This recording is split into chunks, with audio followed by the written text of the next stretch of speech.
Are you ready to hear a scary story? Okay, then close your eyes, turn off the lights, and listen. There was once a house that screamed in the night. It wasn't the type of scream that was loud and drawn out like the scream of a woman who had just seen a ghost. It was more like the high-pitched yelp of someone who had just stepped on a Lego, the kind of sound that makes you wince. But it came from somewhere deep within the house, and every time it happened, it sounded closer than the last. The house was an old one, a big rambling Victorian with peeling paint and overgrown ivy. No one lived there anymore. In fact, no one had lived there for years. Townspeople said it was haunted, but no one knew by what or why. All they knew was that sometimes when the moon was just right, they could hear it screaming. One day a young couple decided they didn't care if it was haunted or not.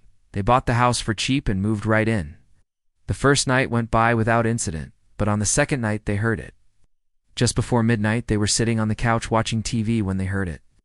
A blood-curdling scream followed by heavy footsteps in the attic above them. The man turned pale, and his hands started shaking. He tried to act brave and casual, but his wife saw the fear in his eyes. She reached over and squeezed his hand. They sat in silence, listening for a few minutes, but nothing happened. Then suddenly they heard a crash followed by more footsteps.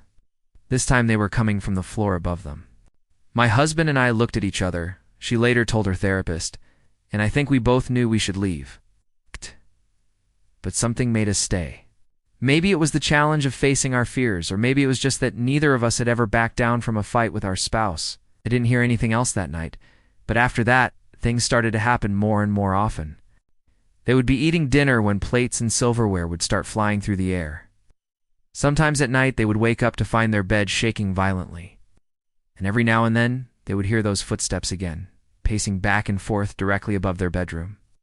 But even though these things were happening almost every night, during the day the house was perfectly still.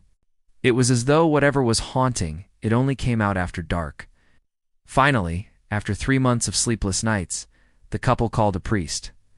Father Gabriel was an old, frail man, but he seemed confident that he could help. As he stood in their bedroom that night blessing the corner with holy water, he told them, "Don't worry, my children. Nothing evil can survive in the presence of the Lord." That night, they heard the footsteps in the attic again, but this time they were accompanied by voices. They sounded like children playing, but their laughter was sharp and cruel. Then they heard footsteps in the hallway outside their room. Slowly, slowly, they got closer and closer. As they stood there listening, Father Gabriel suddenly raised his head, his eyes wide with terror. "My God," he cried out, "whatever is up there is coming for me." The last thing the couple remembered was seeing the priest drop to his knees, and then everything went black. When they woke up, they found the priest lying dead on the floor. His eyes were wide open and staring. A single drop of blood hung from his nose. But the most disturbing thing was the look on his face. He wasn't scared or in pain. He was smiling. They called the police, but they didn't find anything unusual. The priest had died, they said, of a heart attack. There was no evidence of foul play, and so they let it go at that. But the next night, they heard the footsteps again. They were coming from inside their closet. When they opened the door, it was empty. Time they turned their backs, they heard the footsteps following them around the room. Finally, they ripped the closet door off its hinges. Behind it, they found a narrow passageway leading into the wall. It must have been used for storage, the wife said, because she couldn't see any other purpose for it. But the moment she stepped inside, the floor gave way under her feet, and she tumbled down into darkness. Her husband reached in and grabbed her ankle, but it was too late. She had fallen too far, and there was nothing he could do to stop her. Her leg was broken, and she couldn't move. The only thing she could do was scream. And then she heard his voice. It was right above her, whispering in her ear, "Why did you come here?" She tried to answer, but all that came out was a strangled cry. Suddenly, strong arms lifted her up and carried her away. She never saw her husband again. Sometimes when the moon is full, the townspeople say they can hear the woman screaming in the night. They say she's trapped inside the house, forever cursed to wander its halls and whisper its secrets to anyone who will listen.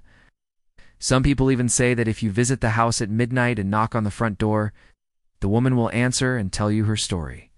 But no one has ever been brave enough to test it. Many years later, an investigation into the mystery of the house was conducted. The local paranormal investigators uncovered some truly terrifying facts. First, they discovered the remains of Father Gabriel buried beneath the floorboards of the living room. But that wasn't what made them change color. When they pried open the closet where the woman had fallen, they found another secret passageway behind the bookshelf. The lead investigator stepped into the darkness and came face to face with a skeleton wearing a priest's collar. Then they found a hidden room filled with children's bones. And that's when they knew the truth about the house. The house wasn't haunted by just one spirit. It was haunted by many. And whoever was responsible for their deaths was still there, hiding in the shadows, waiting for someone to come along and join them in their eternal torment.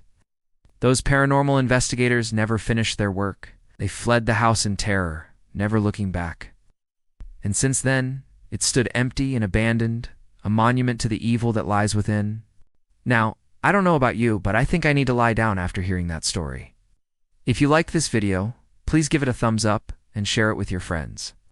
And if you haven't done so already, please subscribe. Now it's time for bed. Make sure your door is locked and your closet is empty. Have a good night.